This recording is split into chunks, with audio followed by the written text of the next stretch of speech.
हर हर महादेव दोस्तों, आप सुन रहे थे मेरे साथ दिल का रिश्ता की कहानी। दिल का रिश्ता भाग 19 टैलेंट। रात का वक्त था और राठौड़ निवास के गार्डन में संगीत का कार्यक्रम चला हुआ था। वैदेही और विक्रम के बाद पूरे परिवार का साथ में डांस हुआ। सभी औरतें शर्माते हुए ठुमके लगा रही थी। वहीं सभी मर्द और लड़के तो पागल हो चुके थे। खासकर आकाश की हरकतें देखकर स्नेहा का हंस हंस कर बुरा हाल था। ये देख शिवांश के मन को तसल्ली हुई। संगीत फंक्शन पूरा होने के बाद विक्रम का परिवार अपने घर और बाकी मेहमान अपने अपने घर को चले गए। सभी लोग काफ़ी थके हुए थे तो हॉल में आकर सोफे पर बैठकर ही सुस्ताने लगे। आकाश ने सोफे पर पसरते हुए कहा, भाई आज तो कमाल हो गया। हम सब आज तक अभय को अच्छा डांसर समझते थे, मगर नेहू ने तो उसके छक्के छुड़ा दिए। हाँ नेहू, तुम क्या डांस क्लास जाती थी? वैदेही ने मुस्कुराकर पूछा। नहीं, हमारे गांव में कोई डांस क्लास नहीं था, मगर मुझे डांस अच्छा लगता है। स्कूल टाइम में मैं हर फंक्शन में पार्टिसिपेट करती थी। फिर डांस छूट गया, पर जब भी मौका मिलता घर पर गाना चलाकर डांस करती। कुछ स्टेप्स स्कूल टाइम में सीखे थे, कुछ खुद से जोड़कर और वीडियोस में देखकर सीखे, इसलिए आज भी डांस आता है। स्नेहा ने कहा तो अनिका की आंखें हैरानी से फैल गई। बिना डांस सीखे आपको इतना अच्छा डांस आता है? यकीन नहीं होता। आप अगर कंपटीशन में हिस्सा लो तो पक्का जीत जाओगी। अनिका ने कहा तो स्नेहा हंसते हुए कहने लगी, कंपटीशन? ये कुछ ज़्यादा नहीं हो जाएगा? अपने अंदर के टैलेंट को लोगों के सामने लाना भला ज़्यादा कब से होने लगा? जैसे ही शिवांश ने कहा, सभी की नज़रें उसकी तरफ घूम गई तो उसने सक पकाकर कहा, मैं तो बस कह रहा था, बाकी जैसी आपकी नेहू की मर्जी। भाई अब मुझे तो बहुत नींद आ रही है, तो मैं सोने जा रहा हूँ। Good night. उबासी लेने का झूठा नाटक करते हुए वह सीढ़ियों की तरफ बढ़ गया और जल्दी से सीढ़ियाँ चढ़कर ऊपर चला गया। शिवांश की हरकतें देख सभी की हंसी छूट गई। फिर देवयानी जी ने कहा, अब हम सब भी सो जाते हैं। धीरे धीरे कर सभी लोग सोने चले गए। स्नेहा अपने ख्यालों में खोई अपने कमरे में चली आई। शिवांश को समझना उसके लिए दिन ब दिन मुश्किल होता जा रहा था। एक तो स्नेहा अपने दिल की सारी बातें, सारे दर्द शिवांश को बताने लगी थी। आखिर क्यों? ये सब क्या हो रहा था? दोनों के बीच क्या रिश्ता है? ऐसे ही धमाल मस्ती और रस्मों के बीच अगले दिन सब देर से उठे। देवयानी जी और राजेश्वरी जी आदतानुसार जल्दी उठ गई थी। आज देवयानी जी के भाई भाभी और उनके बेटा बेटी और राजेश्वरी जी के भाई भाभी और उनका बेटा आने वाले थे, तो देवयानी जी और राजेश्वरी जी का चेहरा काफ़ी दमक रहा था। आखिर मायके वाले जो आ रहे थे, तो वे दोनों उसी की तैयारी में लगे थे। कुछ देर बाद बाकी सब भी उठकर चले आए। शादी शाम को थी, जिसकी तैयारियां हॉल में चल रही थी। एक तरफ नौकर सभी के नाश्ते की तैयारी कर रहे थे। सभी उठकर डाइनिंग टेबल की तरफ चले आए, मगर स्नेहा कहीं नज़र नहीं आ रही थी। तो देवयानी जी ने अनिका से पूछा, अन्नू, नेहू नज़र नहीं आ रही, कहीं गई है क्या? नहीं, वो अकेली तो नहीं जा सकती। उन्हें यहाँ की जगहों के बारे में कुछ पता भी तो नहीं है, शायद अपने कमरे में होगी, अनिका ने कहा। तो जाओ, जाकर उसे बुला लाओ, देवयानी जी ने कहा। अरे सोने दीजिए ना, थक गई होगी तो सो रही होगी, विश्वराज जी ने कहा। लो, वो आ गई, आकाश ने कहा तो सभी का ध्यान सीढ़ियों की तरफ चला गया। स्नेहा लंगड़ाते हुए चली आ रही थी। ये देख राजेश्वरी जी और देवयानी जी दोनों दौड़कर उसके पास चली आई। दोनों ने उसका एक एक हाथ पकड़कर उसे कुर्सी पर बिठाते हुए राजेश्वरी जी ने तुरंत पूछा, ये क्या हो गया? पैर में चोट आई है क्या? नहीं, मतलब वो कल हिल्स पहनकर डांस किया तो पैर में थोड़ी स्वेलिंग आ गई है, कुछ देर में ठीक हो जाएगी, स्नेहा ने कहा, जबकि दर्द उसके चेहरे पर साफ नजर आ रहा था। ऐसे कैसे ठीक हो जाएगी? रुको, मैं हल्दी वाला दूध ले आती हूँ। आकाश, तुम नेहू के पैर में पेन रिलीफ स्प्रे लगा दो। देवयानी जी ने कहा ही था कि स्नेहा ने झटके से खड़े होना चाहा कि पैर पर दबाव पड़ने से दर्द में कराह उठी। ये देख राजेश्वरी जी ने मीठी झिड़की लगाते हुए कहा, चुपचाप बैठी रहो, अगर जरा भी हिली तो मार पड़ेगी।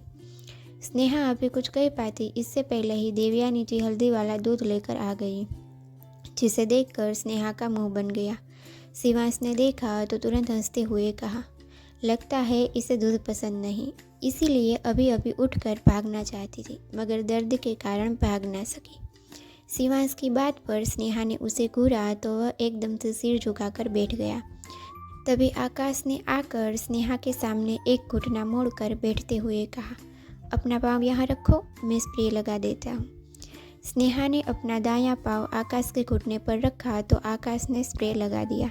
फिर देवयानी जी ने कहा, अब ये दूध पी लो।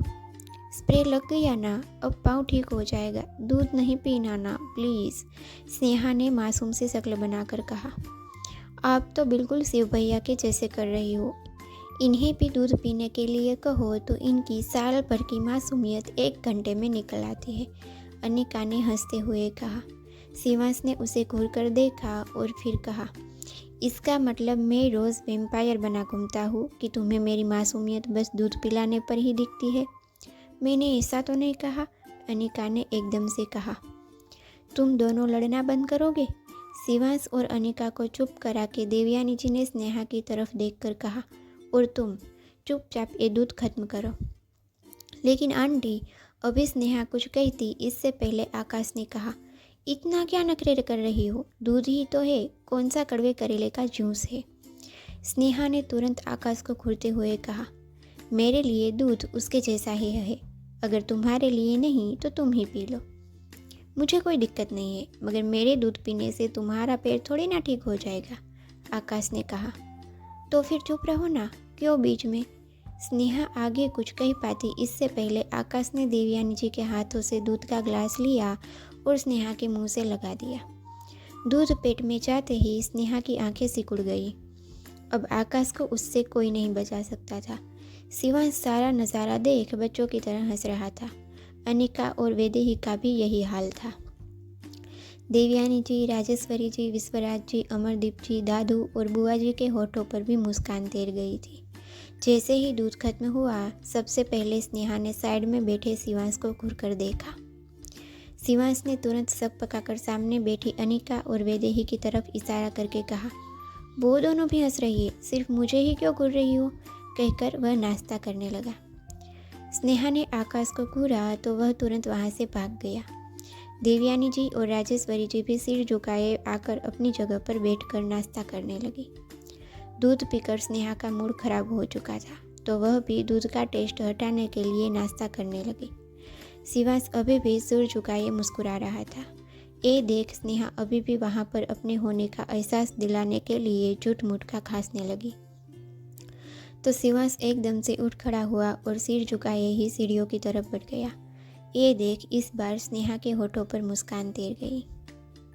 देवयानी जी बस नाश्ता करके खड़ी ही हुई थी कि उनकी नज़र सामने दरवाजे पर पड़ी। उन्होंने चहकते हुए कहा, भैया, भाभी। वह दौड़कर दरवाजे की तरफ चली आई और तुरंत अपने भैया भाभी से लिपट गई। दोनों ने प्यार से देवयानी जी के सिर पर हाथ रखा। साथ में उनके बेटा बेटी भी थे।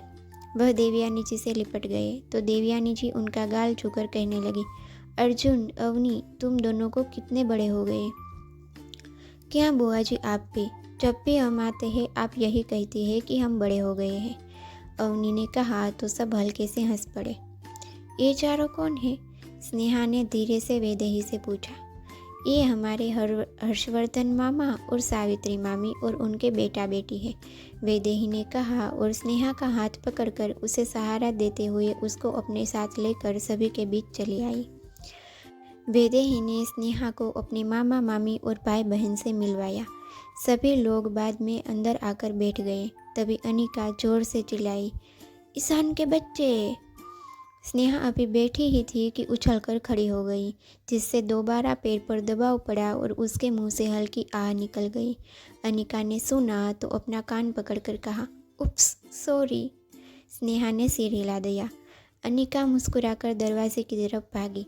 स्नेहा ने पलटकर देखा तो दरवाजे पर एक आदमी और औरत एक लड़के से के साथ खड़े थे, जो उम्र में अनिका का हम उम्र लग रहा था। स्नेहा के चेहरे पर असमझ के भाव देखकर वैदेही ने कहा, वो अनिका और आकाश के अनिरुद्ध मामा और स्वर्णा मामी है, साथ में उनका बेटा ईशान है। स्नेहा ने मुस्कुराकर सिर हिला दिया। अनिका अपने मामा मामी और ईशान को लेकर अंदर चली आई। राठौड़ परिवार ने खड़े होकर उनका स्वागत किया। दोनों परिवारों के यहाँ भी शादी थी तो यहाँ आज ही आ पाए थे। स्नेहा ने महसूस किया कि ईशान की नज़रें उस पर ही थी। अनिका ने ईशान की नज़रों का पीछा किया तो जाकर स्नेहा पर रुकी। ये देख उसने ईशान के कंधे पर मारकर कहा, ओए इसे क्या देख रहे हो? ये बिल्कुल गुड़िया जैसी है। कौन है ये? ईशान ने स्नेहा को देखते हुए कहा। अरे मैं आप सबको इनसे मिलवाना तो भूल ही गई। ये हमारी नेहू स्नेहा है, अनिका ने एकदम से कहा। देवयानी जी और राजेश्वरी जी ने अपने भाई भाभी को स्नेहा के बारे में बताया तो सावित्री जी ने मुस्कुराकर कहा, बहुत प्यारी बच्ची है। अब आप उसे अपनी बहू बनाने के बारे में सोचने मत लग जाना। वो राजपूत नहीं है और काफ़ी भोली और मासूम भी लगती है। सावित्री जी के पास बैठे अर्जुन ने धीरे से कहा, पता है मुझे वो राजपूत नहीं है। अब क्या प्यारी को प्यारी भी नहीं कह सकती? मुझे पता है तुझे शादी से चिढ़ है, इसलिए ये सब बोल रहा है। सावित्री जी ने अर्जुन की तरफ चेहरा करके कहा, और मुझे पता है कि आपको मेरी शादी की जल्दी है, मगर मैं चिढ़ की वजह से नहीं बल्कि सच बता रहा हूँ। अर्जुन ने कहा, सच मुझे भी पता है। वैसे लड़की हाँ कहे तो लगती संस्कारी है। फिर तू भी जानता है कि हमें लड़की से मतलब है, जाति से नहीं। जाति से हमारे परिवार को कभी कोई प्रॉब्लम नहीं हुई है। सावित्री जी ने तुरंत कहा, तो क्या सच में आप स्नेहा की शादी मुझसे करवाना चाहती है? अर्जुन की आंखें हैरानी से फैल गई। अभी तक सोचा नहीं था, मगर अब जरूर सोचूंगी। सावित्री जी ने स्नेहा को देख मुस्कुराकर कहा। स्नेहा सावित्री जी की मुस्कुराहट के पीछे का राज समझ नहीं पाई तो वह भी मुस्कुरा दी। दोनों को मुस्कुराते देख अर्जुन बड़बड़ाने लगा, माँ ने तो आते ही फंसा दिया, इसलिए मैं शादी में नहीं आना चाहता था। अब इनका बहू बहू का रागालाप फिर से शुरू। क्या बड़बड़ा रहे हो भाई? अवनी ने अर्जुन की हरकतें देखकर पूछा। कुछ नहीं, कहकर अर्जुन उठकर सीढ़ियों की तरफ बढ़ गया। शिवांश ने अर्जुन को जल्दबाजी में जाते हुए देख उसके दोनों कंधे पकड़कर कहा, क्या ब्रो, कहाँ चले और कब आए? बस अभी अभी, अर्जुन ने बुझे मन से कहा। ओह, पर ये चेहरे पर 12 क्यों बजे हैं? मेरी एब्सेंट में कुछ हुआ क्या? शिवांश ने पूछा। तुम्हें तो पता है, माँ ने अच्छी लड़की देखी नहीं कि मेरी शादी के पीछे पड़ जाती है, अर्जुन ने परेशान सी आवाज़ में कहा। यहाँ कौन सी लड़की देख ली? शिवांश ने हंसकर पूछा। स्नेहा। जैसे ही अर्जुन ने कहा, शिवांश एकदम से खांसने लगा। क्या? शिवांश ने आंखें फाड़े कहा। अब तुम्हें क्या हो गया? स्नेहा अच्छी नहीं है क्या? अगर ऐसा है तो बताओ, मैं अभी माँ को बोलकर ये चैप्टर यहीं क्लोज करवा देता हूँ, अर्जुन ने जल्दबाजी दिखाते हुए कहा। ओह, ऐसा कुछ नहीं है, वो बहुत अच्छी है।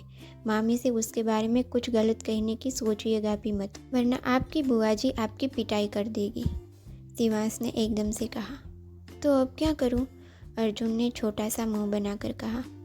मैं भी तो यही सोच रहा हूँ, शिवांश ने खोए हुए स्वर में कहा। क्या सोच रहे हो? अर्जुन ने हैरानी से पूछा। शिवांश ने सक पकाकर कहा, कुछ भी तो नहीं, चलिए सभी से मिल तो लूँ, कहकर शिवांश तुरंत हॉल में सभी के बीच चला आया।